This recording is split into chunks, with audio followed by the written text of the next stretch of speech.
What's My Line Part 1. Spike hires a legendary group of bounty hunters to kill Buffy. We open with the school prepping for a career fair. There's lots of typical Buffy banter, but the short version is Buffy thinks it's pointless because she is the Slayer. They're filling out an aptitude test to determine what job they would be best suited for, and I always see this happen in TV shows, but I've never heard of it happening in real life. I did it once. Really? Yeah. Are you making that up, or...? No, I did it for something somewhere at one point in school. Okay. Comment below if you've ever actually taken a test like this, because I've legit never actually heard of it happening until now, in real life. Meanwhile, Spike is trying to decipher a cure for Drusilla.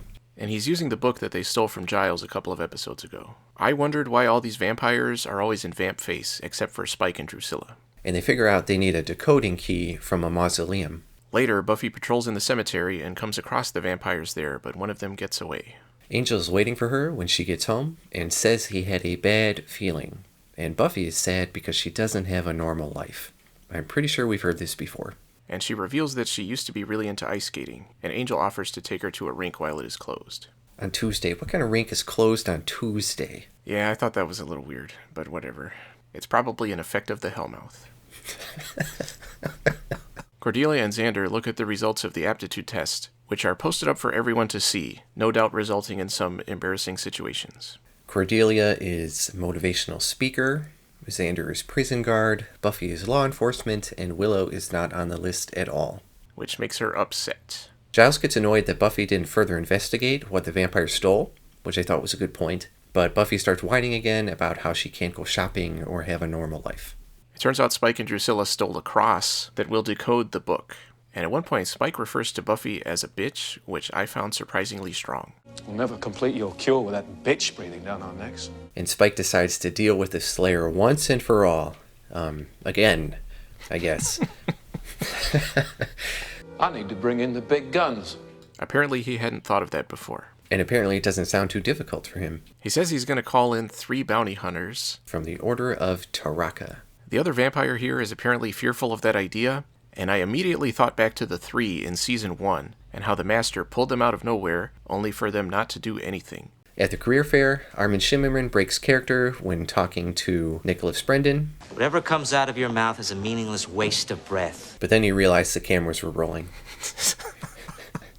Meanwhile, Willow is accosted by some MIB types who tell her that she's been selected for a position in a software company, along with one other student who turns out to be Oz. I cracked up with the separate room with the classical music and the fancy food. I thought that was really funny. Buffy and Giles are investigating what was stolen from the mausoleum, and it turns out that the artifact was stolen from Shrek.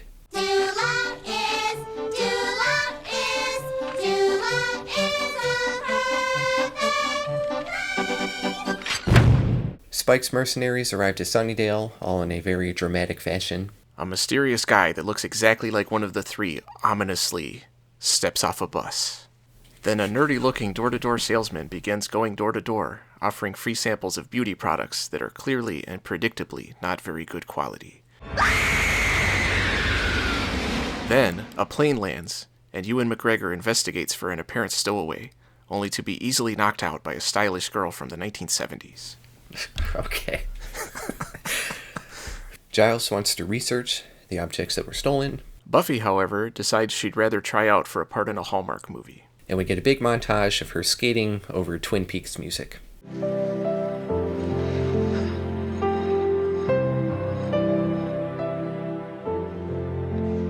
Unfortunately, one of the new 3 turns out to have had the same idea and resents having a competitor. Some motherfuckers are always trying to ice skate uphill. Angel shows up just in time and helps Buffy fight the guy, and she ends up slicing his throat with her skate. He doesn't appear to be a vampire, though, so did she just kill a human? Yeah, but he was still trying to kill her. Yeah, but still, that raises some questions. Now there's going to be a dead human guy that she killed laying on the floor of this freaking skating rink. But in her defense, from his appearance, he didn't look all human. Okay, so if I see somebody and I decide they don't look all human, I can just go kill them? Well, I don't know if that would hold up in court, but I'm willing to test it. It's worked for me in the past. I thought he was a vampire. It was night. And of course, as follows most murders, it leads to a romantic scene.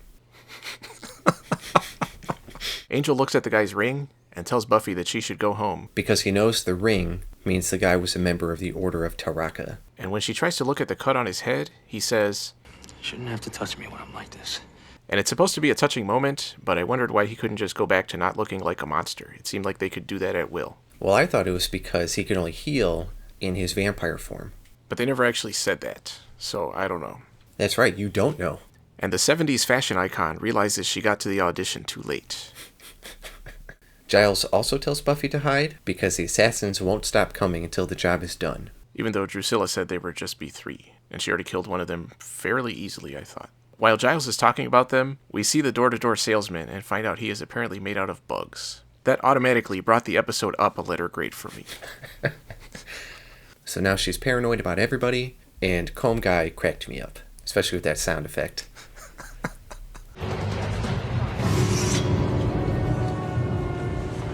She briefly suspects Oz and shoves him up against the wall, and apparently no one bats an eye. They probably know Buffy's weird by now. Well, actually, wasn't there a cop that she had just walked by? Wouldn't the cop do something? Like, hey, stop doing that. You would think so. That night, the others are unable to find Buffy. And I thought it was dumb. She didn't tell anybody where she was going to hide out. Willow says she just ran off suddenly, which was weird because we didn't actually see it happen. Buffy ends up at Angel's place, and does he get an electric bill? I assume he's siphoning power from somewhere, but I don't want that to be the case.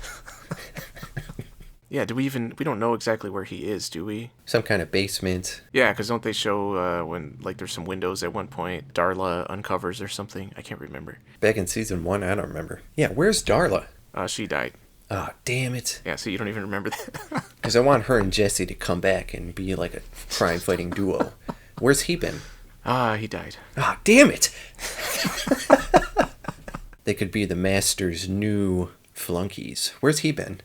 He died. Oh, Airplane Kid's gonna have nobody in his new army. Where's he been? He died. It turns out Angel is visiting a bar to question a guy for information. Angel threatens him, but is interrupted by the 70s girl. And she traps him in a cage, which again is just there for some reason. And the strength of vampires seems to fluctuate quite a bit because there was that huge vault door that they managed to break out of in that other episode. And she just put a master lock on a cage and he can't handle that. I mean, I could probably break out of that. And I'm only half vampire. See, I knew you were going to finish that with some dumb joke. I didn't intend to at first, but couldn't help it.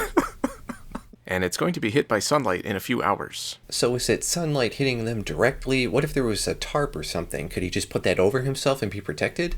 I don't know. I have that question in a lot of vampire things, and it's never satisfactorily answered. Giles and Willow figure out Spike's plan is to heal Drusilla, while Xander and Cordelia are searching for Buffy. When they go out, it's bright daylight, so I wondered if Angel was already dead. But of course it turns out he's not in direct sunlight. The worm guy shows up to Buffy's house, and Cordelia lets him in. I was going to refer to him as Nick Totopoulos, but that doesn't really work. Back at Angel's place, Buffy wakes up and is attacked by the 70s girl, and they have a decent fight that reminded me of Kill Bill. Then the 70s girl says, I am Locutus. Oh wait, no, sorry, that was the other cliffhanger. And then 70s girl says, I'm Kendra, the Vampire Slayer. Which I honestly did not expect. And since it's a TV show, we're supposed to take her at her word. Even though in real life I'd be like, whatever, I'm gonna kill you because you just tried to kill me. But we don't get to see any of that, because...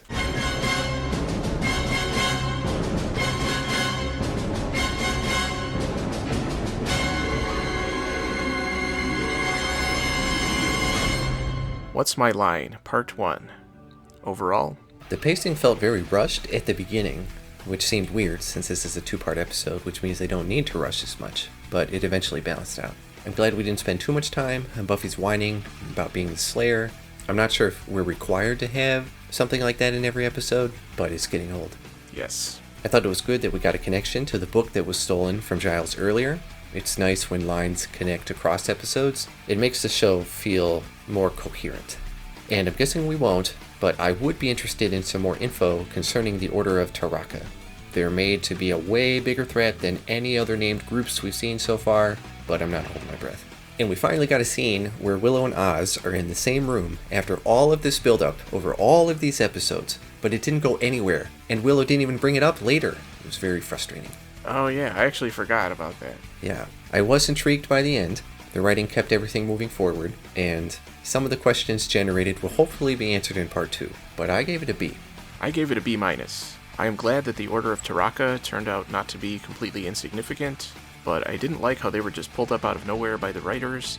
I wish Spike had done a bit more because he was the one who set things in motion, but then he didn't do anything after that. Angel wasn't as lame as usual in this episode, and we actually saw him do stuff on his own, which was good. I just wish they'd give him more of a personality. The theme of Buffy feeling down about her Slayerness has been done to death at this point, without actually showing us any negative consequences to her life. At least in this case, it made sense for her to worry about what job she could hold in the future, but right now she has friends who she doesn't have to keep things secret from, she has a boyfriend who she doesn't have to keep things secret from, and her mom apparently leaves her alone for long stretches of time and pretty much lets her do whatever she wants. It doesn't seem like being a Slayer really hinders her in any way. And usually whatever she wants to do, she just blows off the Slayer stuff and goes and does it anyway.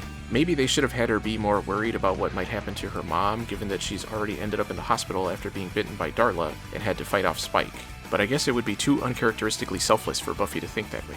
We'll see what happens with Kendra. I am intrigued. And overall, I did think this was a pretty well put together episode. I thought it felt like a bit of a weird one to end on a cliffhanger, given that the cliffhanger doesn't have anything to do with the main problem that the episode was dealing with, but it feels like a potentially good chance to open up the world of the show a bit, which is good.